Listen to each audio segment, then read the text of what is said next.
ಪ್ರಿಯ ವೀಕ್ಷಕರೇ, ಎಲ್ರಿಗೂ ಕೂಡ ನಮ್ಮ ಚಾನಲ್ಗೆ ಸ್ವಾಗತ. ವೀಕ್ಷಕರೇ, PM ಆವಾಸ್ ಯೋಜನೆಯನ್ನು ಜಾರಿಗೆ ತಗೊಂಬಂದಿದ್ದಾರೆ. ಯಾರ್ಯಾರಿಗೆ ಮನೆ ಇಲ್ವೋ ಸರ್ಕಾರ ಒಂದು ಸ್ವಂತ ಮನೆಯನ್ನು ಕಟ್ಟಿಕೊಡ್ತಾ ಇದೆ. ಎಲ್ಲ ಸಂಪೂರ್ಣ ಮಾಹಿತಿಯನ್ನು ಹೇಳ್ತೀನಿ. ಅದಕ್ಕೆ ಮುಂಚೆ ನಮ್ಮ ಚಾನಲ್ನ ಸಬ್ಸ್ಕ್ರೈಬ್ ಮಾಡ್ಕೊಳ್ಳಿ. ವಿಡಿಯೋ ಇಷ್ಟ ಆದರೆ ಒಂದು ಲೈಕ್ ಮಾಡಿ. ಬನ್ನಿ ನೇರವಾಗಿ ವಿಡಿಯೋಗೆ ಹೋಗೋಣ. ಸ್ನೇಹಿತರೆ, PM ಒಂದು ಆವಾಸ್ ಯೋಜನಾ 2024ರಲ್ಲಿ 7 ಕೋಟಿ ಮನೆಗಳನ್ನು ಸ್ಯಾಂಕ್ಷನ್ ಆಗಿವೆ ಸ್ನೇಹಿತರೆ. ನಿಮ್ಮನೇನೂ ಕೂಡ ಇರ್ಬೋದು.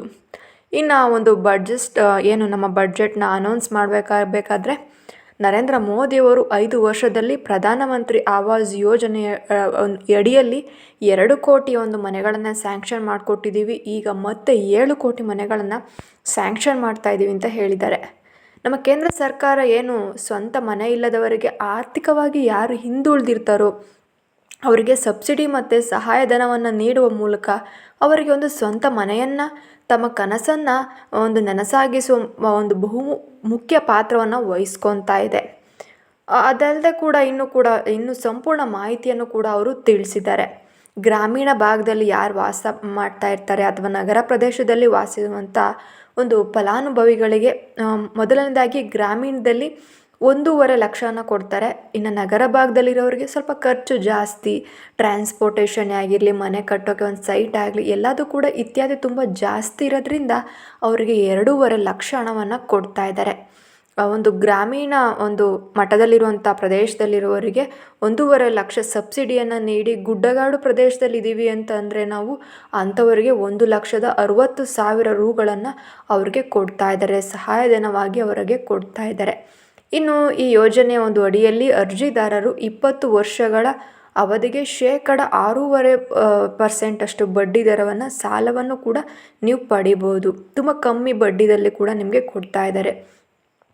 ಇನ್ನು ಈ ಹಣವನ್ನು ನೀವು ಬ್ಯಾಂಕ್ ಮುಖಾಂತರ ನಿಮ್ಮ ಖಾತೆಗೆ ಜಮಾ ಆಗುತ್ತೆ. ವೃದ್ಧ ಅಥವಾ ಅಂಗವಿಕಲರು ಕೂಡ ಈ ಒಂದು ಅರ್ಜಿದಾರರಿಗೆ ತೊಗೊಂಡ್ರೆ ಅವರು ಅರ್ಜಿಯನ್ನು ಹಾಕಿದ್ರೆ ಅಂಥವ್ರಿಗೆ ಇನ್ನೂ ಕೂಡ ಬಡ್ಡಿ ದರವನ್ನು ಕಡಿಮೆ ಮಾಡ್ತಾರೆ ಅಂತಲೂ ಕೂಡ ಅವರು ತಿಳಿಸಿದ್ದಾರೆ. ಅಂಗವಿಕಲರು ಯಾವುದೇ ಆಗಿರಲಿ, ಅಂಗವೈಕಲ್ಯ ಇದ್ದು ನೀವು ಇನ್ನೂ ಕೂಡ ವೃದ್ಧರಾಗಿದ್ದರೆ, 60 ವರ್ಷ ಮೇಲ್ಪಟ್ಟವರಾಗಿದ್ದರೆ ಅಂಥವ್ರಿಗೆ ತುಂಬ ಇನ್ನೂ ಬೆನಿಫಿಟ್ ಕೂಡ ಸಿಗುತ್ತೆ. ಹಾಗಾದರೆ ಏನೇನು ಅರ್ಹತೆ ಬೇಕು ಈ ಯೋಜನೆಗೆ ನಾವು ಅಪ್ಲೈ ಮಾಡಬೇಕು ಅಂದರೆ ನಮ್ಮ ಅರ್ಹತೆಗಳೇನು ಅಂತ ನೀವು ಕೇಳೋದಾದರೆ, ಅರ್ಜಿದಾರರು ಭಾರತೀಯ ಒಂದು ನಾಗರಿಕರಾಗಿರಬೇಕು ಅಂತೇಳಿ ಅವರು ತಿಳಿಸಿದ್ದಾರೆ. ನೀವು ಭಾರತೀಯರಾಗಬೇಕು ಪ್ರಮುಖವಾಗಿ ಅಂತೇಳಿ ತಿಳಿಸಿದ್ದಾರೆ. ಅರ್ಜಿದಾರರು ಸ್ವಂತ ಮನೆಯನ್ನು ಹೊಂದಿರಬಾರ್ದು. ನಿಮ್ಮಲ್ಲಿ ಒಂದು ಮನೆ ಇದ್ದು ಇನ್ನೊಂದು ಮನೆಯನ್ನು ಕಟ್ಟೋದಕ್ಕೆ ಹೋಗ್ತಿದ್ದೀರಾ ಅಂದರೆ ಖಂಡಿತವಾಗ್ಲೂ ನಿಮಗೆ ಕೊಡೋದಿಲ್ಲ. ನಿಮಗೆ 18 ವರ್ಷ ಮೇಲ್ಪಟ್ಟಿದ್ರೆ ನೀವು ಅಪ್ಲೈನ ಮಾಡ್ಬೋದು. ನಿಮ್ಮ ಒಂದು ಗುರುತಿನ ಚೀಟಿಯನ್ನು ನೀವು ಹೊಂದಿರಬೇಕು, ಎಲೆಕ್ಷನ್ ಕಾರ್ಡ್ ಇರಬೇಕು, ಮತ್ತು ನಿಮ್ಮ BPL ಕಾರ್ಡ್ ಕೂಡ ಇರಬೇಕು. ನಿಮ್ಮ ಒಂದು ಕುಟುಂಬದ BPL ಕಾರ್ಡ್ ಇರುತ್ತಲ್ಲ, ಅದರಲ್ಲಿ ನೀವು ಕೂಡ ಇರಬೇಕು ಅಂತೇಳಿ ಅವರು ತಿಳಿಸಿದ್ದಾರೆ.